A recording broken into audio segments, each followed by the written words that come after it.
Ο Βέρμιν έχει αποδράσει από την κλινική όπου κρατείται. Η Dr. Kafka ειδοποιεί τον Spider-Man και αυτός ξεκινά να τον ψάχνει. Ενώ ο Χάρι Όσμπορν έχει αρχίσει να βλέπει το φάντασμα του πατέρα του να τον επικρίνει για την συμπεριφορά του απέναντι στον γιο του Νόρμαν. Ο Βέρμιν κλέβει ένα φορτηγό και καταλήγει στην έπαυλη των γονιών του. Εκεί μπαίνει μέσα κρυφά και ξαπλώνει δίπλα στον πατέρα του, ο οποίος τον πυροβολεί και αυτός φεύγει τρομαγμένος. Ο Χάρι συνεχίζει να βλέπει το φάντασμα του πατέρα του και το μίσος του απέναντι στον Spider-Man μεγαλώνει. Ο Βέρμιν καταλήγει πίσω στο γραφείο της Dr. Kafka, όπου εκεί βρίσκεται ο Spider-Man. Συναντιούνται στην οροφή του κτηρίου και παλεύουν, όπου τους σταματάει η Dr. Kafka και τελικά ο Βέρμιν ξεφεύγει. Ο Χάρι εξακολουθεί να βλέπει το φάντασμα του Νόρμαν, ώσπου τελικά τον κυριεύει η παράνοια. Ο Βέρμιν, κρυμμένος στους υπονόμους, συνειδητοποιεί ότι έχει κακοποιηθεί από τον πατέρα του και ο Spider-Man, το ίδιο βράδυ πριν προλάβει να μπει στο διαμέρισμά του, δέχεται επίθεση από τον Χάρι ως Green Goblin, ο οποίος καταφέρει να τον ρίξει ανέστητο.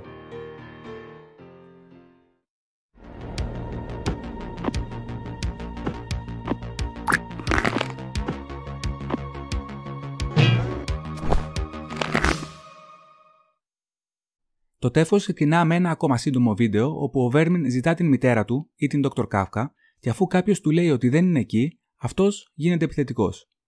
Η μητέρα του κοιτά φωτογραφίες του γιού της, ενώ στο γραφείο της η Dr. Kafka κοιτάει φωτογραφίες του φακέλου του Βέρμιν. Μεταφερόμαστε στο στενό όπου έχει καταλήξει ο Χάρι και ο Πίτερ, με τον Χάρι αρχικά να του ζητά συγγνώμη. Αλλά καθώς ο Πίτερ συνέρχεται, του εξηγεί ότι κάθε φορά που ηρεμεί, τον φαντάζεται μπροστά του να του απαριθμεί τα εγκλήματα του πατέρα του. Ο θυμός του μεγαλώνει και φωνάζοντάς του προσπαθεί να τον πείσει ότι ο πατέρας του τον αγαπούσε και χτυπώντας τον ότι δεν ήταν κακός. Ηρεμεί και πάλι αναφερόμενος στην Gwen, του υπενθυμίζει ότι ήταν και δική του φίλη και την αγαπούσε και υποστηρίζει ότι ο θάνατός της πρέπει να ήταν ατύχημα.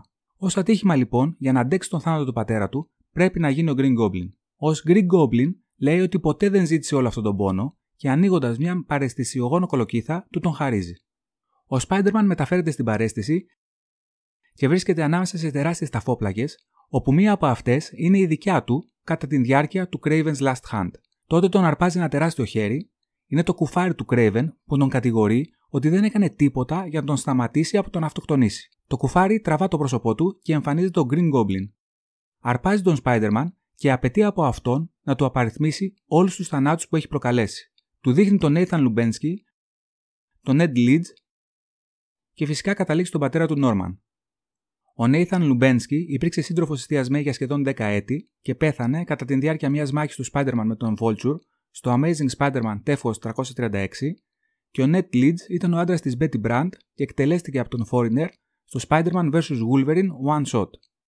Ο Green Goblin τον πετάει και πάλι ανάμεσα στους τάφους και ο Spider-Man, ακούγοντας τη φωνή του θείου Ben, πηγαίνει κοντά στην ταφόπλακά του να προστατευτεί.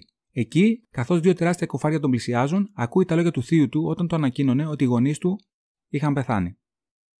Ο Πίτερ ξυπνά και σε κατάσταση κρίσης, αρνούμενος το θάνατο των γονιών του, καταστρέφει τα πάντα γύρω του, αρπάζει έναν πιο συμπονετικό Χάρι, τον πετά ανέστητο στον τοίχο και φεύγει κατηγορώντας τον εαυτό του ακόμα και για τον θάνατο των γονιών του. Μεταφερόμαστε στην κρεβατοκάμαρα του πατέρα του Βέρμιν, όπου και αυτός κρατά στα χέρια του μια φωτογραφία του μαζί με τον γιο του Edward, και τότε σκάει στο δωμάτιο ο Βέρμιν, λέγοντας ότι επέστρεψε για να τον σκοτώσει. Η Dr. Kafka, καθώς κοιμάται στον καναπέ του γραφείου του, πετάγεται ακούγοντας να σπάει το παράθυρό της και βλέπει έναν εξουθενωμένο Πίτερ να ζητά την βοήθειά της. Επιστρέφουμε στο πατρικό του Βέρμιν, όπου ο Βέρμιν, φωνάζοντας ότι θυμάται τα πάντα, χυμάει στον πατέρα του. Σφίγγοντας τον από το λαιμό και λέγοντας του ότι πρέπει να πληρώσει για όλα τα άσχημα πράγματα που του έκανε, ακούει μια φωνή. Γυρνώντας, βλέπει τον μικρό Έντουαρντ να τον παρακαλεί να μην του κάνει κακό. Συνεχίζει λέγοντας ότι είναι ο πατέρας του και δεν είναι σωστό να τον χτυπήσει. Φυσικά ο Βέρμιν του ανταπαντά ότι ούτε όλα αυτά που του έκανε εκείνος δεν ήταν σωστά και φωνάζει στον πατέρα του να πει τι του έχει κάνει. Το παιδί εξαφανίζεται και ο Βέρμιν ετοιμάζεται να χτυπήσει τον πατέρα του, αλλά για άλλη μια φορά σταματά, καθώς αυτή τη φορά τον εκλιπαρεί η μητέρα του. Σαστισμένος κατευθύνεται κοντά της και αφήνεται στην αγκαλιά της, δακρύζοντας. Έξω από την έπαυλη έχουν μαζευτεί δυνάμεις της αστυνομίας.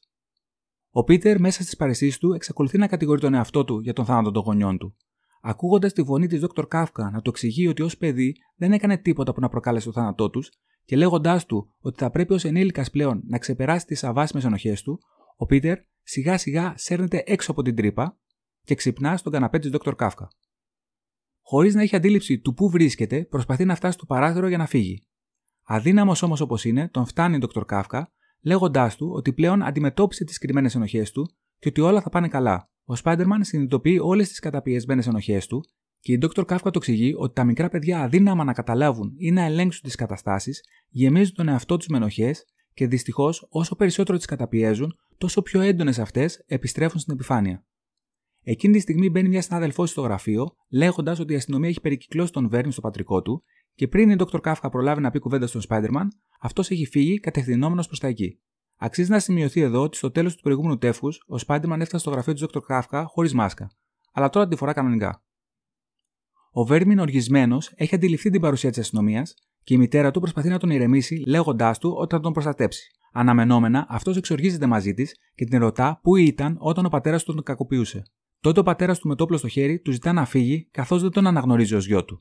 Ο Βέρμιν τον αφοπλίζει εύκολα στέλνοντας τα τροκτικά και πηδά πάνω του, με το όπλο στο χέρι, έτοιμος να τον εκτελέσει.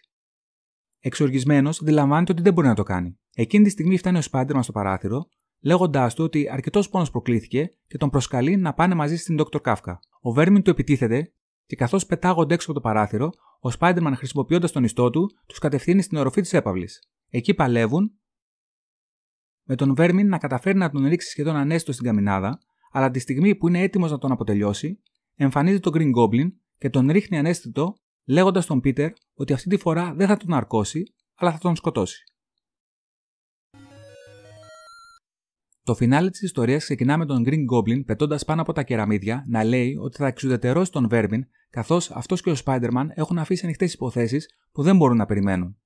Τους πετά μια εκρηκτική κολοκύθα και καθώς οι δυο τους πηδάνε για να γλιτώσουν, ο Vέρμιν πέφτει μπροστά στην δημιουργία των αστυνομικών και τους προκαλεί να τον εκτελέσουν. Αυτοί πυροβολούν, αλλά ο Spider-Man σταματά τις σφαίρες με τον ιστό του και απομακρύνει τον Vέρμιν. Εξασθενημένος όπως είναι ο Vέρμιν, τον ακινητοποιεί εύκολα με τον ιστό του και τον αφήνει στην Dr. Κάφκα. Ο Green Goblin επιστρέφει για να επιτεθεί στον Spider-Man, αυτός τον αποφεύγει και γραπώνεται από τον Glider. Σκαρφαλώνοντας πάνω του, του υπενθυμίζει ότι η διαμάχη, όπως είπε και εκείνος, είναι μεταξύ του Peter Parker και του Harry Osborn. Ο Green Goblin τον χτυπά και τον πετά στο έδαφος. Με μια σειρά από επιθέσεις, ο Harry συνεχίζει να κατηγορεί τον Peter για το θάνατο του πατέρα του και της Gwen. Ο Peter επιμένει ότι ο Norman είναι αυτός που φταίει για τους δύο θανάτους. Ο Harry εξακολουθεί να το αρνείται και συνεχίζει τις επιθέσεις. Ο Peter, εξουθενωμένος, του φωνάζει τελικά τι είναι αυτό που θέλει από αυτόν, και ο Harry, ρίχνοντας κατευθείαν πάνω του μια εκρηκτική κολοκύθα, φωνάζει ότι θέλει τη ζωή του. Γονατισμένος ο Peter του απαντά εφόσον αυτό είναι που θέλει, ας το κάνει. Ο Harry, με την υποστήριξη του φαντάσματος του πατέρα του, κατευθύνεται κατά πάνω του. Τελευταία στιγμή όμως, αλλάζει πορεία, φωνάζοντας ότι δεν μπορεί να το κάνει. Εξουθενωμένος και αυτός, πέφτει στο έδαφος με το φάντασμα του πατέρα του να εξαφανίζεται. Ο Peter πάει κοντά του να τον βοηθήσει, αλλά ο Harry τον διώχνει και του φωνάζει ότι δεν τον θέλει κοντά του και τα βάζει με τον εαυτό του που ενώ τον μισεί τόσο πολύ δεν μπορεί να τον σκοτώσει. Βάζοντας πάλι τη μάσκα του Green Goblin, του λέει ότι θα φύγει μακριά, αλλά μην τολμήσει να τον κυνηγήσει, γιατί γνωρίζει την πραγματική του ταυτότητα και συνεχίζει λέγοντας ότι δεν θα τον ξεχάσει ποτέ και ότι κάποια στιγμή ο Green Goblin θα επιστρέψει. Ο Peter, μπερδεμένος, τον αφήνει να φύγει και κάνει τον παραλληλισμό στο μυαλό του με τον κλέφτη, ο οποίος κατέληξε να σκοτώσει τον θείο Ben, καταλήγει όμως το ότι δεν είναι το ίδιο, γιατί πιστεύει ότι ο Harry δεν είναι δολοφόνος και ότι κάποια στιγμή θα γίνει καλά. Τέλος, επιστρέφουμε στην έπαυλη όπου τα πράγματα έχουν ηρεμήσει και ο πατέρας του Vέρμιν παρακολουθεί εικόνες από στιγμές διασκέδασης μαζί με το γιο του και αναγνωρίζοντας τα λάθη του, ξεσπά κλάματα. Ο Green Goblin πηγαίνει στο δωμάτιο του μικρού Norman και έπειτα, καταβεβλημένος από το κακό, πετά μακριά. Ενώ ο Spider-Man, πάνω από τους τάφους των γονιών του, εξηγεί ότι όλα αυτά που πέρασε τις τελευταίες ώρες τον βοήθησαν να ξεπεράσει τις ενοχές του, πλέον μπορεί να τους θρηνήσει και απομακρύνεται καθώς ο ήλιος ανατέλει.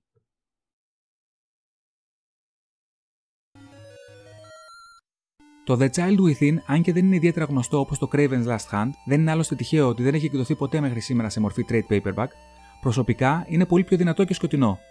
Ίσως λιγότερο αλληγορικό, λογοτεχνικό και νουάρ, αλλά είναι πολύ περισσότερο κινηματογραφικό. Το σχέδιο του Σαλ Μπουσέμα πλέον το κατατάσσω στα καλύτερα που έχουν περάσει από τον Spider-Man, αν και οφείλω να παραδεχτώ ότι την εποχή που κυκλοφορούσαν τα τέφια αυτά, έχοντας εντυπωσιαστεί από τους Todd McFarlane, Eric Larsen και Mark Bagley στο Amazing Spider-Man, μου φαινόταν κάπως με πολλά εισαγωγικά απλοϊκό. Ο J.M. DeMatteis καταφέρνει με αριστουργηματικό τρόπο να μας δείξει πώς η παιδική ηλικία των τριών χαρακτήρων επηρέασε τον χαρακτήρα τους μεγαλώντας Και όπως έχει πει, προτιμά να γράφει τον Harry Osborn ως Green Goblin, καθώς από συγγραφικής πλευράς είναι πολύ πιο ενδιαφέρον να γράφεις για δύο κολλητούς που αγαπιούνται, αλλά ταυτόχρονα είναι και οι μεγαλύτεροι εχθροί. Οι ιστορίες τότε γράφονται μόνες τους, είναι μια κατάσταση γεμάτη δράμα, συναίσθημα και ψυχολογία. Επίσης, ο J.M. DeMatteis αποτελεί ένα βασικό κομμάτι του Clone Saga, καθώς ο Terry Kavanagh ήταν αυτός που είχε κάνει την πρόταση για την ιστορία και ο J.M. DeMatteis ήταν αυτός που την ξεκίνησε. Τέλος, η κλινική όπου βρισκόταν ο Vermin έχει επικρατήσει να είναι το Ravencraft, αλλά ποτέ δεν αναφέρεται η ονομασία και το κτίριο είναι εντός πόλεως και με τελείως διαφορετική εμφάνιση. Ο J.M. DeMatteis υποστηρίζει ότι δεν είναι ξεκάθαρο ποιος δημιούργησε το Ravencraft, αν και στο Marvel Wiki αναφέρεται ότι είναι δημιουργία αυτού νου και του Sal Buscema. Η Dr. Kafka σκοτώνεται στο The Superior Spider-Man 4 του 2013 από τον Massacre, ενώ ένας κλόνος της φέτος το 2022 μεταμορφώνεται στην Queen Goblin στο Amazing Spider-Man Volume 5 τεύχος 88. Ο Harry Osborn πεθαίνει στο επαιτειακό The Spectacular Spider-Man τεύχος 200 του 1993 και παραμένει σε αυτή την κατάσταση μέχρι και σήμερα, αν και μετά από το One More Day έχει μπερδευτεί πολύ η ιστορία. Και πέρσι, το 2021, με την λήξη της θητείας του Nick Spencer ως συγγραφέα του The Amazing Spider-Man και το τέλος του Kindred Saga, μπερδεύεται ακόμα περισσότερο, αλλά όλα αυτά ίσως αποτελέσουν την έμπνευση για ένα από τα επόμενα βίντεο.